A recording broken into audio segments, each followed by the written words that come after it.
Gracias y muy buenas noches a todos los que nos siguen a través de la red digital de Foro Jurídico. Bienvenidas y bienvenidos a este espacio mensual de análisis sobre temas muy relevantes en torno al foro jurídico. Y el día de hoy es muy importante decir que tenemos una gran entrevista, porque vamos a analizar por el tema y por la invitada. Vamos a analizar el tema del interés superior de la niñez o de la infancia. Con una gran amiga, especialista en estas materias, en donde ha formado ya una carrera en el litigio muy fuerte, muy sólida, muy progresiva, y es parte de su expertise y de sus capacidades desde el derecho. Es la licenciada Teresita Jennifer Aguilar Cortés, abogada postulante y especialista en derecho familiar. A continuación me voy a permitir leer una síntesis muy breve curricular de nuestra invitada. Ella es la licenciada Aguilar Cortés. Realizó sus estudios de licenciatura en la Universidad Nacional Autónoma de México. Culminó y obtuvo, hasta octavo semestre, después culminó y obtuvo su título profesional de abogada en el Centro de Estudios Tecnológicos Universitarios. Desde el inicio de sus estudios y a la fecha ha trabajado en el despacho jurídico Asesores Jurídicos Metropolitanos, en el cual se desempeña como abogada titular de la materia civil y familiar. Realizó la especialidad en Derecho Civil del año 2019 a 2020 en la Escuela Internacional de Derecho y Jurisprudencia y ha cursado diversos diplomados en Derecho Familiar, Constitucional, Derechos Humanos, en instituciones como Centro Carbonell e Instituto GEO. eh, y bueno, tiene una vasta experiencia como abogada postulante o litigante, y es muy interesante para mí darle la bienvenida. Bienvenida, querida licenciada, ¿cómo estás? Hola, buenas noches. Bien, muchas gracias. Gracias por la invitación. La verdad me siento eh, muy agradecida por este espacio con el foro. Y pues bueno, nada, aquí agradeciendo el espacio y la oportunidad de participar en este tema tan importante, actual y que no va a dejar de sorprendernos. Van a verlo ahorita. Muchísimas gracias, querida Teresita. Y también quiero aprovechar este momento para agradecerle a nuestro director general, el doctor Elías Huerta Pichas, por permitirnos siempre su gentileza para tener este gran espacio de análisis y de trabajo en torno al foro jurídico. Bueno, como ya anticipamos, hoy vamos a tratar sobre el interés superior de la niñez. Eh, Vamos a tener un diálogo que va a enriquecer mucho el tema y los retos y oportunidades frontera que hay en torno al mismo.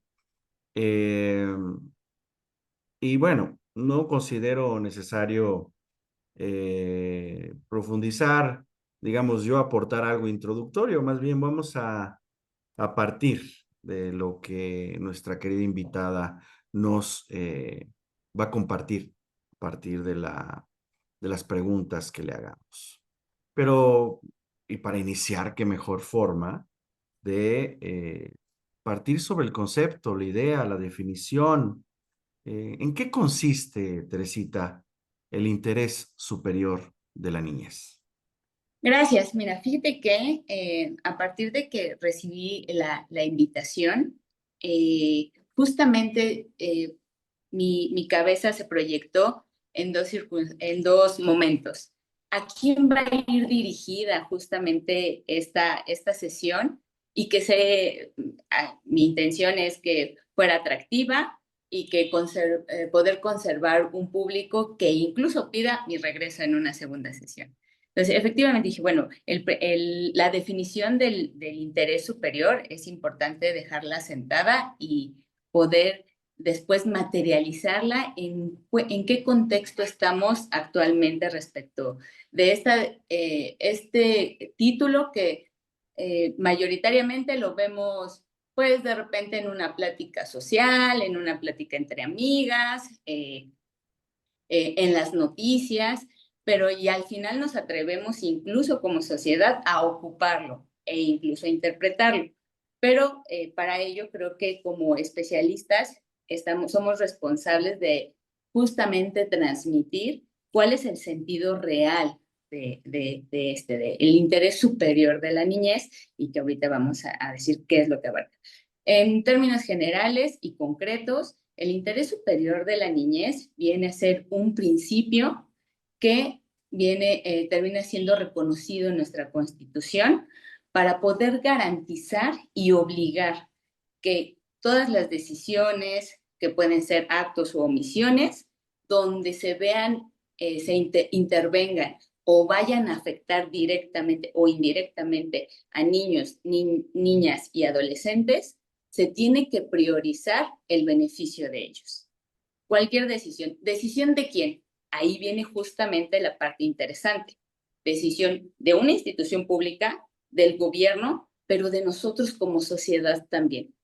Es decir, estamos obligados como sociedad a justamente cada acto o incluso omisión, si va a ser una omisión para cuidar y proteger, garantizar que si va a intervenir un niño, niña o adolescente, pues bueno, justamente no se le causa un perjuicio o un daño, e incluso si vamos a generar un beneficio, sea siempre a favor de ellos, incluso sobre nuestros propios derechos, ¿no? Y justamente esta parte era la que me hizo recapitular como todo el contexto del interés superior, porque justamente, no sé, para poder abarcar un poquito el tema, me da la impresión que el concepto ha empezado a ser utilizado solamente como una responsabilidad de las autoridades, del Estado. Nos empezamos a hacer un poquito al lado como sociedad e incluso al momento que responsabilizamos solamente a un sector que sí está obligado, porque la misma ley, incluso al momento que está reconocido de manera constitucional, obliga a todos, porque es de observancia general, le dejamos solamente la responsabilidad a estas instituciones. Es decir, bueno, hasta el momento que yo no me vea en un problema legal, será un juez el que decida a través del principio del interés superior de la niñez, que abarca niños, niñas y adolescentes, y bueno, ya por ahí ya hay conceptos o jueces que incluso dicen, bueno, y sobre esto empezamos a hacer todavía una subdivisión, tomando en cuenta la importancia de las infancias, decir, no solamente somos niños y niñas y adolescentes, ¿no? Que la ley lo hace bien, dice, bueno, hasta los 12 años, la niñez, y después de 12 y hasta antes de los 17, adolescentes. Ya vemos, incluso vemos autoridades, jueces, que dicen, vamos a hacer una clasificación todavía más severa, porque la importancia de cada parte de la infancia merita que se reconozca que hay lactantes, que hay primera, segunda infancia y la adolescencia, ¿no? Pero justamente, bueno, a grandes rasgos, esto Es el viene concepto y la idea el general la sobre idea el interés general superior de la y niñez. dónde tenemos que aplicarlo, que era algo que quería dejar fijo desde el inicio, para que no se entienda desde el inicio justamente que solamente están obligadas las autoridades y un juez al momento que vamos a tener un Y problema eso es muy legal. interesante que lo sepamos, porque justamente cuando tú ya lo anticipaste, tratamos este tema, parece que solo es obligación del Estado, ¿no? Y de sus instituciones, la protección y garantía de los mismos. En efecto, la garantía quizá, pero la sociedad también tiene un deber de cuidado al respecto. Vamos a avanzar en ello. Y entonces ya tú en la práctica, en un sentido práctico, de acuerdo a tu gran experiencia como litigante, ¿cómo es que has visto su aplicación ya en la materia, en la realidad de este interés superior de la niñez, tanto por parte de las autoridades del Estado como por parte de la sociedad misma? Fíjate que eso es algo que también me hizo hacer como cerrar los ojos y regresarme a hace, voy a ventilar, hace 20 años que empecé a litigar. Justamente el primer asunto que alguien me dijo con mi carta de pasante para empezar a litigar, justamente era un asunto familiar y apelación, ya traíamos un tema complicado, era muy difícil que los niños fueran escuchados, que un niño se le permitiera acudir a una audiencia, incluso no decían, si no sabe hablar, no podemos tenerle una entrevista. Actualmente ha evolucionado de una manera, han sido 20 años, pero a partir de la reforma, del reconocimiento constitucional, se viene a hacer un boom y los jueces empiezan a perder el miedo a justamente decir, voy a recibir a un niño en mi sala, en mi privado, no sin necesidad. Vamos a ver si requiere o no requiere a alguien que se ajuste, que lo acompañe, que eso es algo importante que ha ido evolucionando, ¿no? O sea, eh, la materia de niños, como la protección es tan amplia, los jueces y nosotros como sociedad tenemos que ormar y ormarnos nosotros para garantizar que ellos van a estar bien. Es decir, es algo totalmente artesanal. Ningún asunto, ningún caso, ni la educación o la instrucción que demos fuera de un juzgado va a ser siempre la misma, porque los niños no son iguales. Los niños perciben de manera distinta, tienen diferentes gustos, diferentes intereses, formas de ver, de expresarse. Con alguien se pueden sentir más confiados, con otras personas se pueden sentir menos confiados. Entonces, la ley al final de cuentas nos pone como una serie de requisitos e incluso trata de ser muy específico actualmente, pero realmente no cubre todas las necesidades, pero nunca deja de decirte que todo lo que tengas que hacer lo hagas siempre en beneficio de ellos, causándoles el menos daño emocional, psicológico, que no los tengas que estar presentando tantas veces a un juzgado o estarlos interrogando, pero siempre en beneficio de ellos. Si es necesario que vuelvan a ir, pues bueno, el juez tendrá que valorar, hacer un juicio de ponderación, valorar y decir, tiene que volverse a presentar. Entonces, la evolución a partir, por lo menos en mi experiencia, y seguramente si hay muchos litigantes aquí que puede ver de mi generación, lo vivieron. No era algo que incluso lo tenías que solicitar. Actualmente puede ser ya de oficio, el mismo juez en el momento que lo considera o que ve que va a haber temas donde se involucren derechos o decisiones de niños, niñas o adolescentes, va a generar las medidas que considere convenientes para poder tener un acercamiento con ellos. Esa es la primera parte de la evolución respecto de ellos. En la sociedad, pues bueno, te puedo asegurar que, bueno, en los últimos años he escuchado a niños que ya saben, que en las escuelas les hablan de sus derechos, que los niños, y de todas las edades, desde una niña de 6 años hace poco, hasta junto con su hermanita de 14 años, en su escuela ya le habían hablado que era su derecho expresarse, que no las violentaran, y a su manera expresaban el vocabulario de la no discriminación, la violencia en casa, de las mujeres, de las niñas.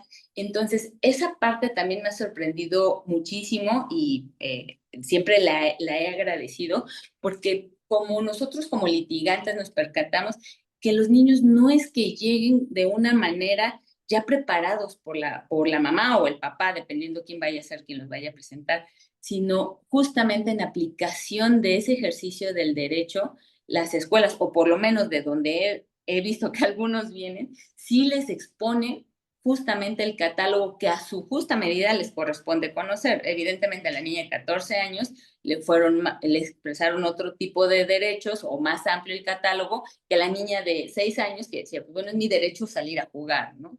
Pero esa parte también la he visto en la experiencia justamente como una parte evolutiva en el nivel exterior a un juzgado, pero que los niños pueden exponer. Qué maravilla. Y además, qué gran tema, insisto, porque como bien has señalado, ha existido un boom en torno a los contenidos muy diversos y las variables de este gran tema. Y bueno, tú has sido parte muy importante de su evolución al cabo de casi 20 años de litigio, y eso nos da un enfoque muy interesante desde una óptica, ¿no?, diversa sobre este tema. Ahora, y justamente desde esa óptica, desde la perspectiva del litigio, ¿qué acciones has llevado a cabo o se llevan a cabo para proteger el interés superior de la niñez, Tere?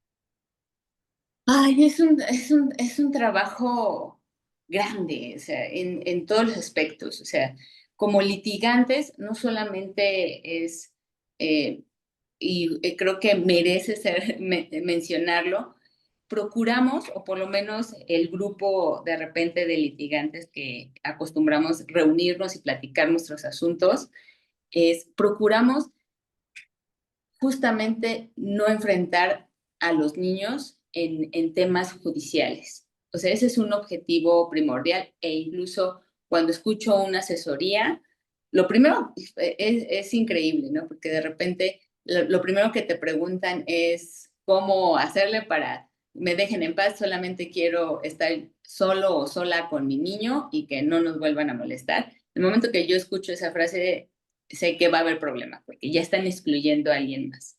Entonces, de repente trabajar, hacer el ejercicio de estudio, de saber qué sí amerita pisar un juzgado y qué no amerita pisar un juzgado, es la primera parte, ¿no?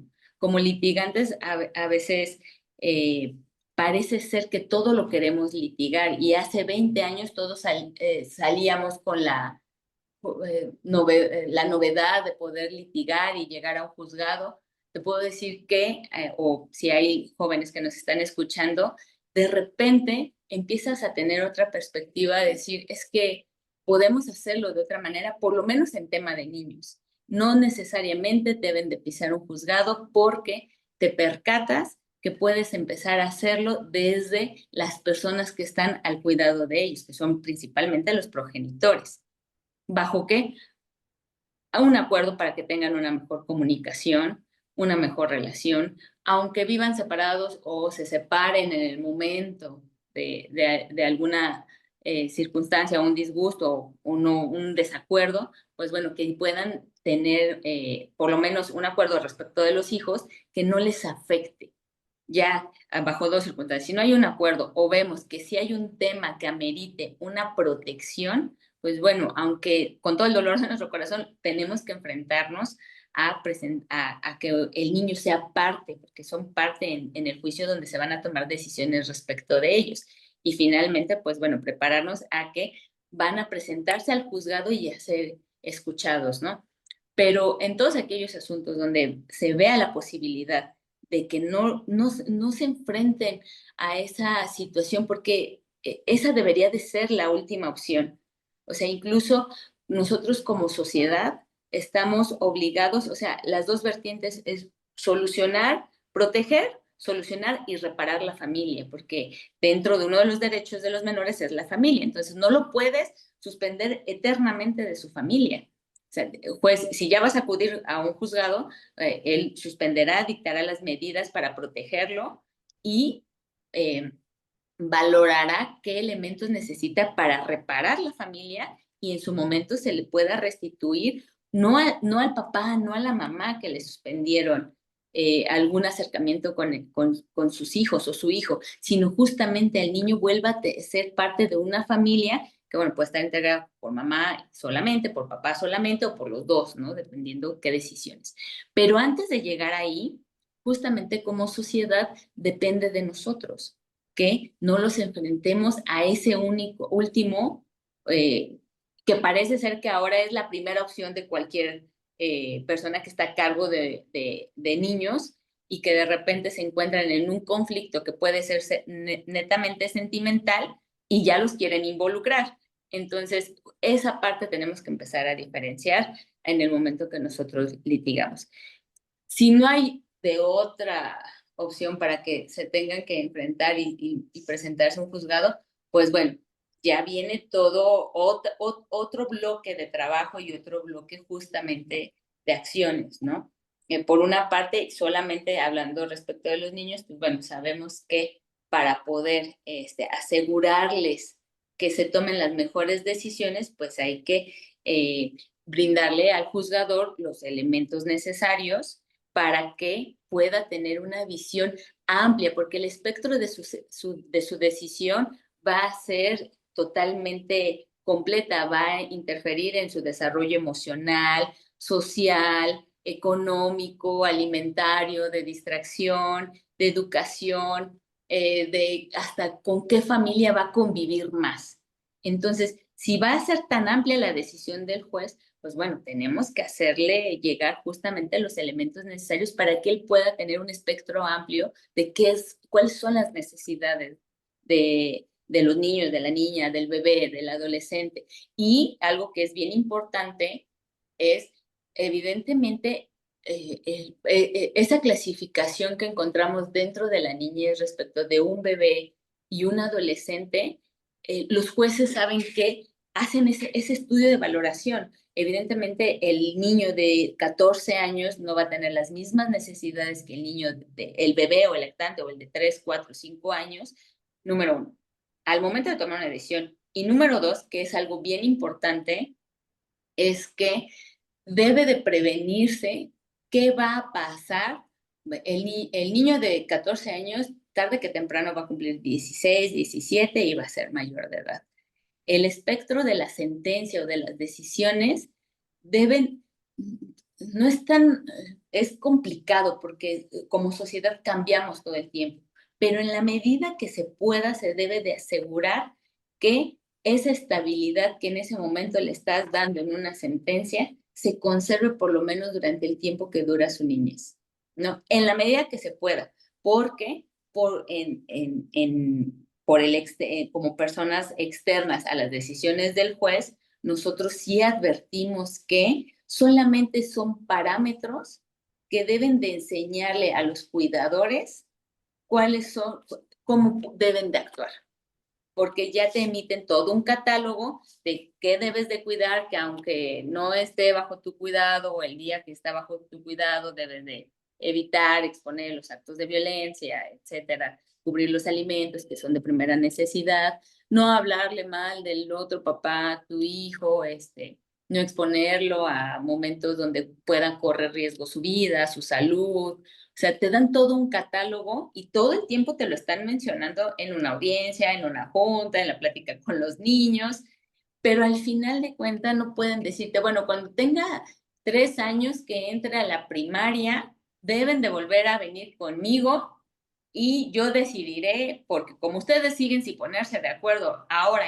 a qué primaria lo van a inscribir, entonces tienen que regresar conmigo. O sea, ese catálogo debe de ser tan amplio y la lección debe de ser tan clara que al momento que una sentencia te está diciendo cómo vas a reparar le vas a reparar la familia al niño, tú sepas tomar decisiones cuando cumpla 5, 7, 10 y llega la adolescencia a los 12 años e incluso ya les empieza a decir que ya no quiere vivir con ninguno de los dos, ¿no?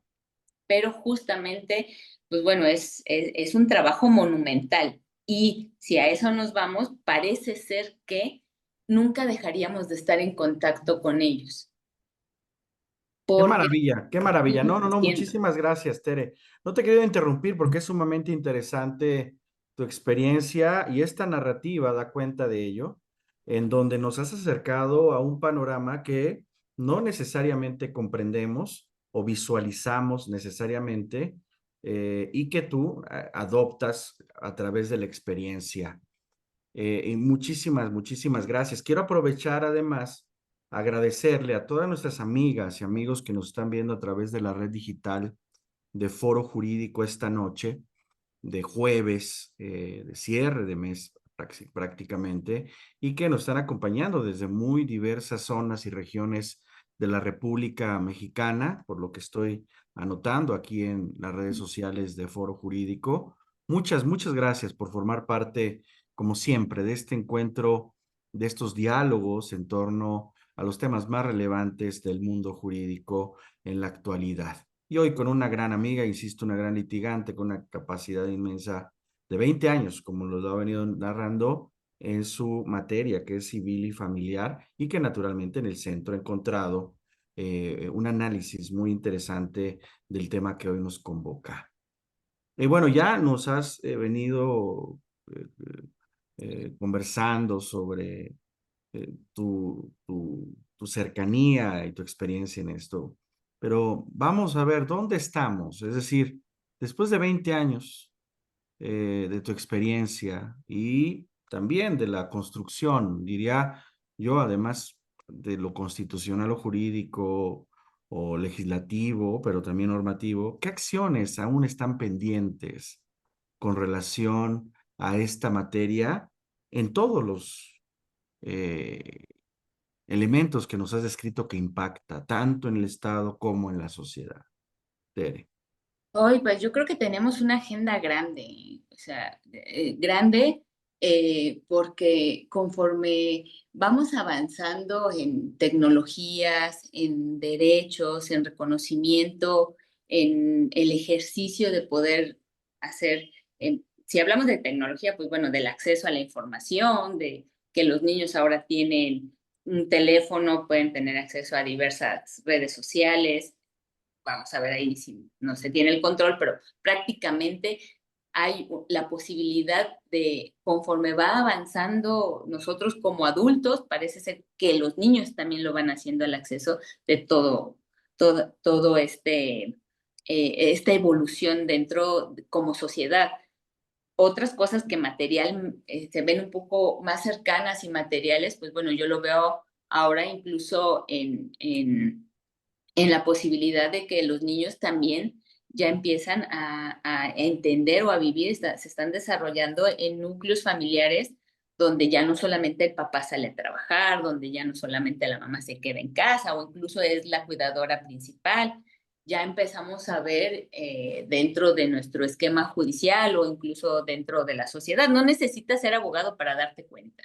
Dentro del esquema social ya nos damos cuenta que ya hay familias donde a lo mejor el cuidador ya es el papá, la mamá trabaja, ya los núcleos o los círculos de apoyo que hace 10 años, 15 años, parecía ser que todo el mundo los quería ocultar para decir que la mamá sí tenía tiempo de estar 100% con los hijos y prácticamente si, o sea, se apoyaba de una abuelita, de una cuidadora, hasta de una escuela de horario empleado, parecía que no cumplía con el requisito del cuidado de los hijos, ¿no?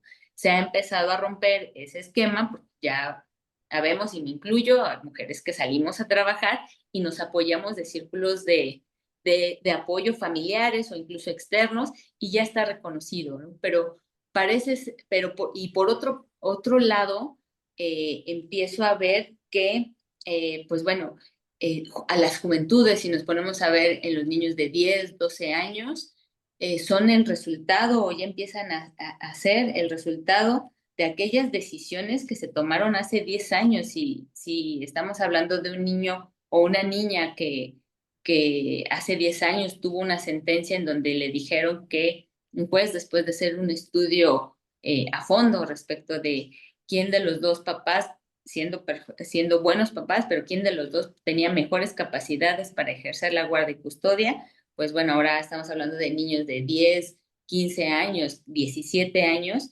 que podemos empezar a estudiar si sí se tomaron buenas decisiones y qué es lo que nos hace falta, ¿no?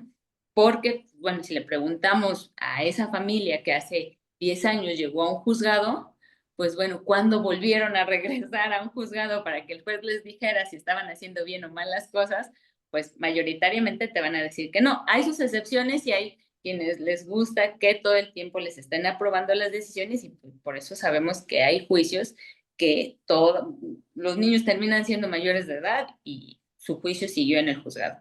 Pero hay otra parte que la llevan conforme a lo que bien o mal aprendieron como progenitores hace 10 12 años, ¿no?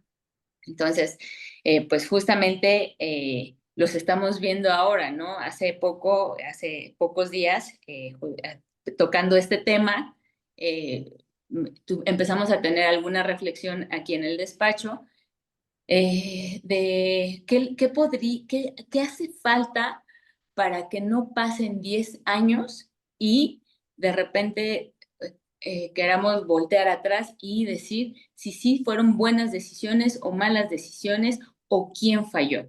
Eh, Fíjate que hay un asunto que está ahí muy sonado y fue lo que me hizo reflexionar respecto de este tema justamente. Bueno, no quiero poner nombres, no quiero hacerlo tan... es una noticia que justamente la vi creo que el fin de semana o este lunes, de una niña de 14 años que lamentablemente falleció en un quirófano.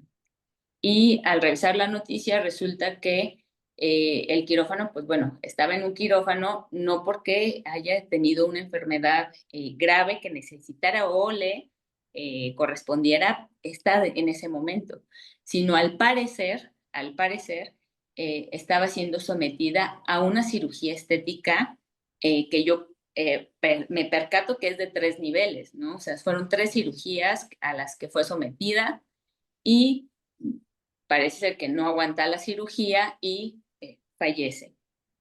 Al leer el contexto familiar, pues bueno, me percato que ya hay declaraciones que señalan que hace 10 años la niña estuvo en un proceso de guarda y custodia que determinó que la guarda y custodia se quedaba con la mami y el papá con su régimen de visitas y convivencias, que durante 10 años incluso lo mejoraron ellos por fuera, no por un juzgado. Incluso eso me llamó mucho la atención porque, pues bueno, había sido muy restrictivo el régimen de visitas y convivencias y él dice que conforme fueron avanzando los años, la mamá fue permitiendo que viera más veces a la niña hasta el momento de que incluso ya él se hacía cargo toda la semana de ciertas actividades de la niña. ¿En dónde entró el contexto justamente de esa responsabilidad o justamente del resultado de saber en qué momento estudiamos las decisiones o si alguien cumplió con su obligación de protección de los derechos? Justamente en este caso decía, pues bueno, estaba bajo el cuidado de su mamá en un régimen de visita, de guarda y custodia, que incluso parece ser que nunca más volvió alguien más lo revisó, ni revisó a la mamá si estaba cumpliendo, ni al papá, si estaba cumpliendo con la obligación respecto, ya estamos hablando de una niña de 14 años que, bueno, de educación, del desarrollo psicoemocional, sexual, escolar, o sea, venía siendo responsabilidad de ambos, ¿no?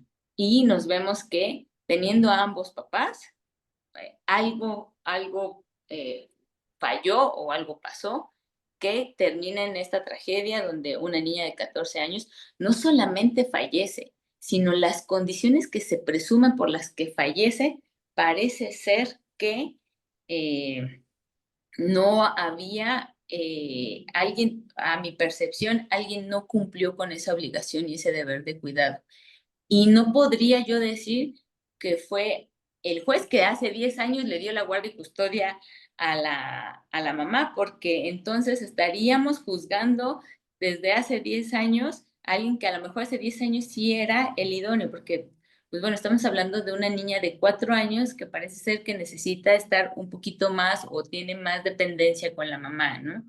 Pero ¿en qué momento dejamos de sentir que necesitamos que alguien nos diga que no está correcto o que no estamos cuidando como se debe a nuestras infancias, o incluso nos percatamos y no decimos nada y guardamos silencio, ¿no? A De ver, que, eso es muy interesante. Permíteme interrumpirte aquí porque aquí se actualiza muy bien la variable inicial de esta conversación, de la responsabilidad, tanto del Estado como de la sociedad y de las familias en estos temas particularmente.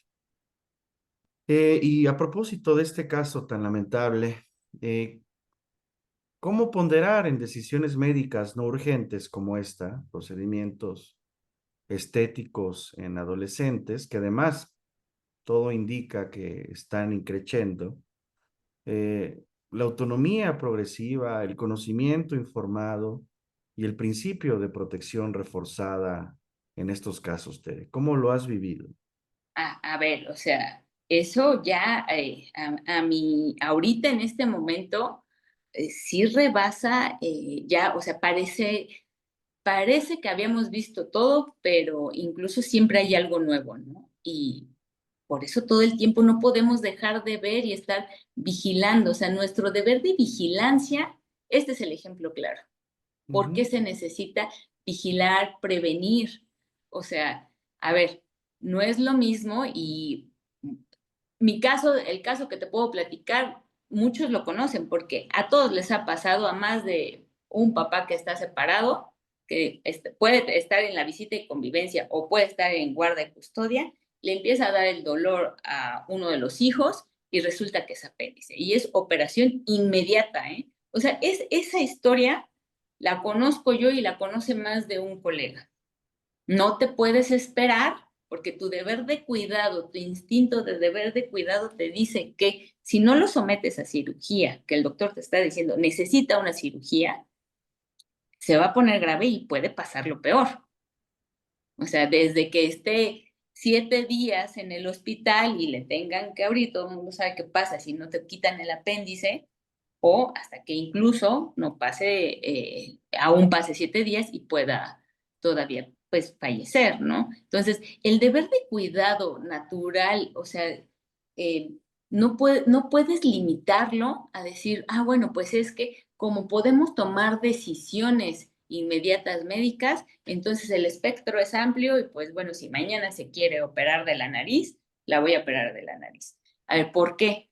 O sea, hay obligaciones que se deben de cumplir. Evidentemente, a lo mejor le puede ocasionar un tema, no sé, quiero pensar psicológico o un trauma al niño de 8 años que lo tuvieron que someter a quirófano porque nunca lo había, nadie quiere que un niño de 8 años lo sometan a un quirófano, es súper doloroso. Te preocupas de que haya un médico responsable pediatra, que el que ponga la anestesia también sea pediatra. ¿Por qué? Porque es un riesgo cualquier acción que cometa el médico y el médico lo sabe, tan es así que por eso se especializan incluso en edades. El mismo que opera a un adulto no puede operar a un niño. Los mismos médicos lo saben. Ellos mismos dicen, tengo que mandar a llamar al especialista de esto, el pediatra. Ahora, pasa de igual, desde si el niño necesita zapatos ortopédicos o necesita que le quiten un diente porque ya se le picó, pues bueno, lo tienes que someter a la cirugía. ¿Por qué? Porque la consecuencia es que no estás protegiendo, no le estás acercando su derecho a la salud, a que incluso no pase por un tema más delicado, que lo tengan que intervenir, incluso a lo mejor de algo sencillo intervenir. Pero el tema de que no haya necesidad, que sin necesidad lo haya sometido y con a sabiendas que podía pasar algo, parece ser que se puede confundir o quisieran confundirlo, pero a mi percepción no es así. O sea, la necesidad de que estén en un quirófano es totalmente distinta, porque en una circunstancia ves un deber de cuidado y justamente de atender de manera inmediata. Incluso ahí un juez podría calificar qué capacidad de reacción tienes tú para atender necesidades inmediatas. O sea, no estamos hablando de los brackets que le van a poner en 6 meses y necesitas meter un juicio para decirle al papá que necesita que le pongan brackets y primero, si autoriza que se lo pongan con este médico dentista y que incluso el costo y pues bueno, tienes 6 meses para aventarte ahí una opción y a lo mejor escuchar otra opción, etcétera. No, estás en un momento de tomar una decisión en este momento. Si el papá no te contesta, el juez no va a ver mal que hayas autorizado lo sometieran a la cirugía. ¿Por qué? A ver, Porque estás en un momento de necesidad. Si no lo haces, te hacen firmar una carta de responsabilidad. Si algo le pasa por no atenderlo, la mamá no autorizó. Pero justamente eso es lo que se tiene que valorar respecto de la necesidad en el momento que tomamos decisiones. Aquí tendríamos que ver cuál era la necesidad para someterlo de manera inmediata justamente a esta situación de riesgo. Las dos, el apéndice es de riesgo y la cirugía es de riesgo. En las dos te van a hacer firmar exactamente la hojita donde dices que pues autorizas que lo vas a someter, que sabes que va a haber una anestesia, que existen todos estos riesgos, todo el listado que hacen, que no exime a los médicos de la responsabilidad de tener cuidado, que no por eso le van a poner toda la anestesia o no por eso no van a cuidar o van a desinfectar el lugar, por ejemplo, ¿no? Pero bueno, haciendo a un lado la responsabilidad justamente de cuidados que de por sí va implícita en una operación, pues bueno, firmas exactamente lo mismo. Lo que hay que calificar es cuál es la razón, qué es lo que te obligó a someterlo a no tener otra opción. Y eso es muy interesante porque se relaciona con otro tema que has venido desarrollando aquí, eh, que tiene que ver con la coparentabilidad, ¿no? Es decir, ¿qué criterios objetivos y libres de sesgos de género deben guiar esta coparentabilidad, es decir, activa, incluida la distribución de tiempos, responsabilidades y decisiones, cuando no existe convivencia entre progenitores, para que el interés superior prevalezca sobre conflictos de adultos? Bueno, es que volvemos a lo mismo, es una tarea de todo el tiempo, tanto de instituciones como de sociedad. Y en sociedad deben de incluirse los progenitores que están en conflicto, deben de entender, debe de haber métodos que les hagan entender que no están decidiendo a su beneficio, que no lo tienen que ver con ojos de adulto, que lo tienen que poner los ojos justamente de a quién van a afectar, que es a su hijo, hija o adolescente, bebé. De, si no se quita justamente esa venda de ver las cosas como adultos y a conveniencia, porque van desde cosas muy chiquitas, desde elegir una escuela, generalmente los adultos decidimos o empezamos a tomar decisiones por la que nos queda más cerca del trabajo, vemos si tiene horario ampliado, si hay comedor. ¿Por qué? Porque vuelve a ser a nuestro beneficio. Los niños se terminan adaptando a veces a circunstancias y bueno, ya más adelante te dirán si le gustó o no la escuela donde lo metiste. Pero desde esas decisiones que parecen ser mínimas, debemos de tomarlos en cuenta, debes de verlos con ellos, ¿no? O sea, si tú me dices, bueno, ¿qué tendría que hacer para elegir una escuela? Pues llevarlo y visitar todas las escuelas que tienes de opciones para poder y ver cuál es la que le pueda adaptar más. Es un trabajo de todo el tiempo. Todos te dirán, ay, pues Claro. habrá alguien que te diga, ay, qué flojera. Hasta llevarlo a visitar, se va a adaptar. No, tienes que incluirlo porque estás tomando una decisión. Evidentemente, mi obligación es darle educación. Oye, inclúyelo. ¿Por qué? Porque vas a decidir, van a tomar una decisión a su nivel. No lo vas a llevar a la universidad si necesita entrar al kinder, ¿no? No lo vas a llevar a ver una universidad. Necesitas justamente, y así como lo tenemos que ver nosotros en la justa medida de su edad, ¿por qué? Porque es progresiva, no te va a pedir lo mismo en la primaria, no te va a pedir lo mismo en la secundaria, pero incluso eso mismo lo tiene que valorar un juez, porque no hay diferencia en lo que tienes que hacer en un juzgado y que un juez te va a decir, lo vas a tener una hojita, a lo que tú, si sales del juzgado y justamente entiendes que todo lo tienes que ver con ojos de la persona que está saliendo de agarrado de. Eso es muy interesante, muy, muy interesante. En realidad, me pones a reflexionar, igual que seguramente a quienes nos están escuchando, sobre todos estos temas. Y hay algo que te tengo que preguntar, licenciada. Si al llegar, es que si llegar al juzgado ya suele evidenciar fallas preventivas, ¿no? Ya estar en un juzgado significa que hay fallas, ¿no? ¿Qué arquitectura de prevención temprana? ¿Hay algún tipo de mediación especializada o justicia restaurativa comunitaria que pueda reducir la judicialización de conflictos familiares o A no? ver, hay muchas cosas y todas se tienen que mejorar, ¿no? De manera preventiva, yo creo que, o sea, desde el momento que, y las hay, o sea, la ley nos dice, el Estado debe de garantizar en el tema de salud, en el rubro salud, te voy a poner ejemplo, o sea, no lo protegen desde que al momento que van a hacer tu hijo lo tienes que registrar. Incluso desde que ya está en gestación, dicen, tienes que generar formas de publicitar que la lactancia materna es importante. O sea, imagínate, la ley ya te está hablando que desde que estás embarazada, tienen que empezar a generarte a ti como la progenitora la importancia de la lactancia porque está contemplada dentro del rubro salud. Entonces, imagínate tú cuál es el trabajo que tenemos si actualmente dentro de las instituciones, incluso privadas, las públicas, al parecer, no dan todavía un curso de lactancia, etcétera, ¿no? No vemos que haya un tema que la misma aseguradora te proporcione un tema de un extractor de leche, o sea, si nos vamos por cada rubro, nos falta muchísimo.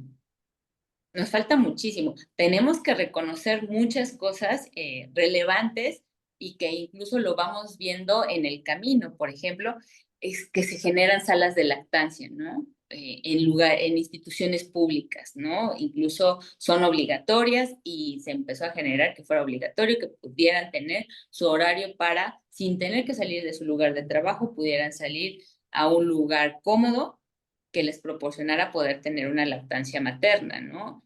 E incluso yo te puedo decir que yo hice uso de las salas de lactancia del tribunal y en pandemia, ¿no? Que eran dos momentos súper complicados.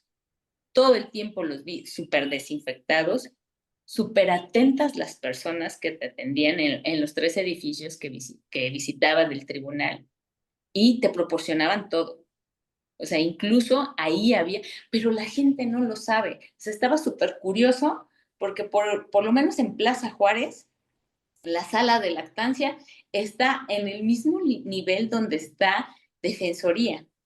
Entonces, había como, yo veía como que había muchas mamás justamente en Defensoría familiar, ya te imaginarás, con niños, muchas con bebés cargando, no hacían uso del tema de la sala de lactancia para meterse a hacer uso, por sentarse cómodamente, asearse y poder amamantar tranquilamente a sus bebés. Entonces, ahí hay dos temas. Ellas sabían que estaba ahí porque era muy evidente que estaba en la sala de lactancia, pero incluso como un tema educacional, no estamos preparados para eso. O sea, no hay un tema que te diga, este es tu derecho, porque hasta en eso fallamos. Imagínate, estaban ahí para reclamar un derecho, ¿no?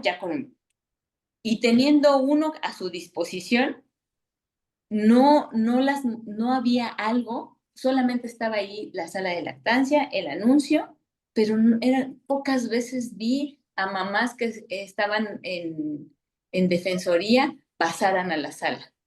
¿Dónde está la falla? Pues bueno, institucionalmente está ahí, no está privado para solamente trabajadoras, estaba para trabajadoras del mismo tribunal, para litigantes y para las mismas visitantes que quisieran hacer uso. O sea, incluso aún en pandemia podría yo llegar y decir que iba a sala de lactancia y tenía acceso prioritario, pero fue porque algo que yo pregunté si lo podía hacer, pero no había como esa difusión. Entonces, ahora sí vemos, yo te lo estoy platicando en algo chiquito, en algo grande pues nos falta muchos. Entonces, si te estoy hablando de a lo mejor de una necesidad de un bebé de 0 meses a 12 meses, pues imagínate, acumulamos las necesidades de bebé a uno de 5 años, pues necesita bastantes cosas y pues bueno, entonces parece ser que todo lo hay, pero pues o falta infraestructura o incluso la difusión para hacer uso de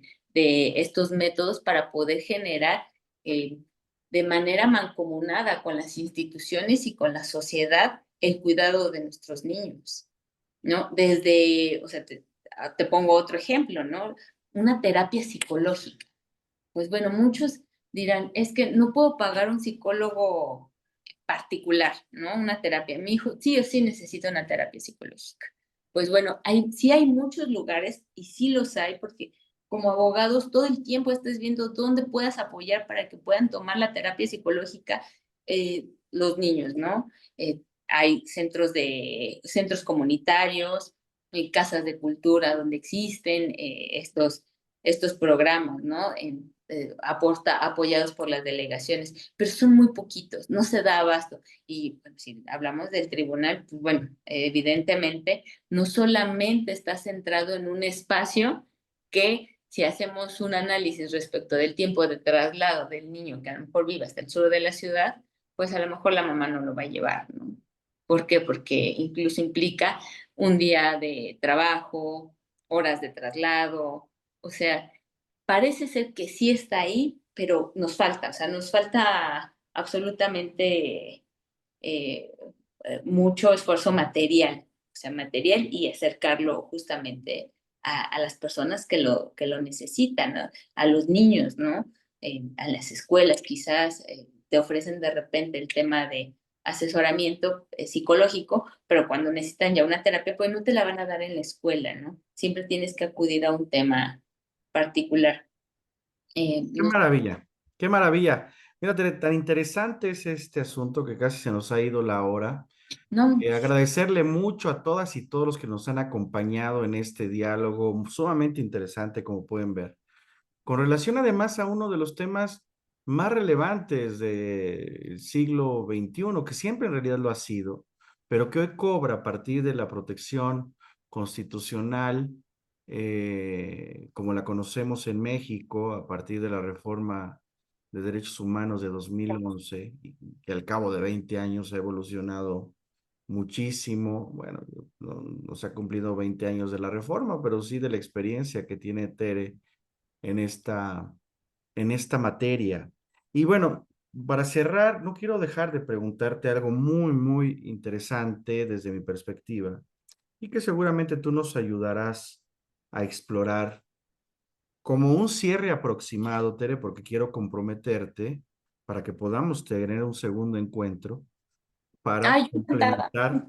para complementar el diálogo que hoy abrimos sobre uno de los temas más relevantes de la actualidad. A ver, en clave de debida diligencia estatal y social, ¿qué regulaciones o mecanismos de fiscalización urgen para industrias y servicios que impactan desproporcionadamente a niñas, niños y adolescentes? Ya tú nos dijiste salud, estética, pero también plataformas digitales, influencer, a fin de prevenir daños y garantizar el interés superior de,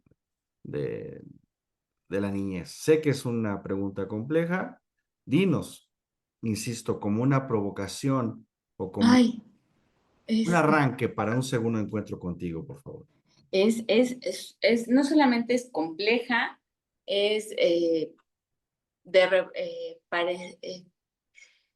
pudiéramos intervenir en las decisiones que a lo mejor en otras familias lo que yo podría percibir que no es correcto, parece ser que en muchas familias ya lo empieza a hacer. Entonces, el tema de plataformas digitales es algo que sí o sí debe de tener regulación. Lo que me queda claro es que los niños tienen acceso a lo mismo que tienen acceso los adultos. Si los adultos, es que vuelvo a lo mismo, si nosotros como adultos no regulamos a qué tenemos acceso, o sea, tenemos que saber que lo que yo veo en mi celular, lo va a ver mi hija. No puedes decir que no lo va a ver porque te van a tomar el celular y lo van a ver. Entonces, tienes que enfocarte que en mi celular no puedo ver otra cosa que mi hija no pueda ver. Y ahí viene la segunda pregunta, ¿qué sí puede ver? Te digo, o sea, parece ser que necesitamos ahora un catálogo justamente que incluso desde qué edades o nos regulen ya, porque si tú hablas con una psicóloga, que incluso sería muy bueno que invitáramos en un foro, a partir de qué edad tienen que tener acceso, no solo, ya no digas a un equipo, ¿no? A un equipo digital, a una red social, pues bueno, o sea, al día de hoy mayoritariamente todos van a decir que lo evites hasta los 12 años. Y un celular, por lo menos pantallas, te dicen que después de los 6 años, porque incluso les provoca un tema en los ojitos. Bueno, si no puedes a los 4, ¿no? Pero que lo más que puedas evitarlo, o sea, deben de estar alejados por todo el contexto que genera, incluso de desarrollo psicomotriz, o sea, de algo tan sencillo. El tema psicomotriz se ve afectado por las pantallas, porque los niños no están aprendiendo a hacer movimientos para aprender a escribir. Ya te lo están diciendo. Entonces, necesita una regulación. Creo que como sociedad ya demostramos que sí la necesitamos. Sí la necesitamos. Y ahora, si nos vamos a grandes rasgos, pues bueno, podemos ver que incluso las plataformas que parecen ser de niños, sí tienen que tener más restricciones y debe de haber más buscadores de cosas que detecten que no deben de estar en esas plataformas. Que esa es otra parte bien importante, porque parece ser que solamente es suficiente algo, un indicio o incluso que digas, voy a generar eh, contenido para niños de 3 años y la plataforma te permite subirlo, sin saber exactamente o hacer un análisis correcto de qué es lo que están subiendo para niños de 3 años. Entonces, bueno, incluso de ese tema podría hacerse un solo foro prácticamente, ¿no? Solamente hablar de plataformas. Entonces, qué maravilla, Tere, agradecerte de verdad muchísimo ay, este tiempo que nos has brindado a Foro Jurídico, porque además compartir este diálogo con una especialista formada en el litigio, en el ejercicio como postulante, nos abre naturalmente un espectro diverso, ¿no? Del entendimiento, insisto, de este tema que es muy interesante, un tema complejo, un tema con muchas variables que se deben analizar. Yo me quedo con muchas preguntas al respecto, pero quiero de momento agradecerte, que sea este un primer encuentro. Ojalá nos podamos encontrar una vez más y como bien señalas, te tomo la palabra, poder invitar quizá a una psicóloga también para que nos acompañe y armar un buen debate en torno a este tema. Y hasta en tanto eso suceda, quiero agradecerle mucho al doctor Elías Huerta Pichas por esta gran oportunidad en Foro Jurídico, a todas y todos ustedes que como siempre con su gentileza nos acompañan cada jueves de fin de mes a esta hora para darle seguimiento a los debates muy diversos, frontera del Foro Jurídico del siglo XXI. Quiero darte una vez más la cámara y los micrófonos, Tere, para una reflexión final y de cierre a esta conversación magnífica que hemos tenido y que es una de varias que seguramente sostendremos. ay, pues mira, si algo me queda todo el tiempo es, mientras sigamos viendo que hay niños que sufren, que están en medio de un conflicto violento, el que sea, eh, es el resultado de dos cosas. Lo que nos falta, pero también en lo que hemos fallado. Y si no reconocemos como sociedad que en algo estamos fallando, pues entonces vamos a seguir repitiendo estos resultados que ahora incluso podemos tocar por encima muy pocos, pero en realidad creo que tenemos que cuestionarnos como sociedad y principalmente darle el lugar que merecen a nuestras infancias. Es necesario, muy necesario. Tenemos que dejar de pensar como adultos cuando estamos con ellos, tenemos que dejar de actuar como adultos cuando estamos con ellos y vigilar siempre en beneficio de ellos, no solamente en mi casa, no solamente en la escuela, sino todo el tiempo, ¿no? Somos vigilantes no solamente de los niños de nuestra casa, somos vigilantes de los niños, el niño que ves, eres responsable. Tenemos que empezarnos a poner ese disco para cambiar esto. Son el futuro, es lo que vamos a ver. Los niños de hoy, de 3 años, es a los que vamos a ver en 10 años, en 15 años, entrando a la universidad o en un CCH, ¿no? Y que sean felices. Queremos verlos llegar felices a un CCH, a una universidad, a una escuela. No los queremos ver violentados, no los queremos ver tristes, hablando de depresión. Los vamos a ver en 10 años. Tenemos una tarea muy grande. Pudiéramos vernos en 10 años y decir, ¿qué cumplimos de todo esto que ahorita nos está preocupando? Les agradezco mucho, gracias por darme voz en esto, en este sentir, en este trayecto y pues a la orden, cuando gusten, una opinión más, porque no soy otra cosa más que una opinión en este mundo de ideas y de experiencias. Eres una gran Muchas, muchas gracias. abogada, eres una gran especialista, una gran amiga. Agradezco muchísimo que nos hayas compartido esta gran eh, conversación, con tus experiencias y con esta capacidad de análisis desde la trinchera. Gracias, Muchas querida Tere, gracias. por esta gran oportunidad. Te envío un abrazo muy fuerte. A todas y todos, amigos, gracias por esta gran oportunidad. A nuestro querido director general, el doctor Elías Huerta Pichas. Nos encontramos en un jueves de fin de mes muy próximamente aquí en Foro Jurídico. Hasta pronto y que la vida le dé Gracias. suerte. Un Gracias. abrazo. Hasta Bye. luego. Gracias.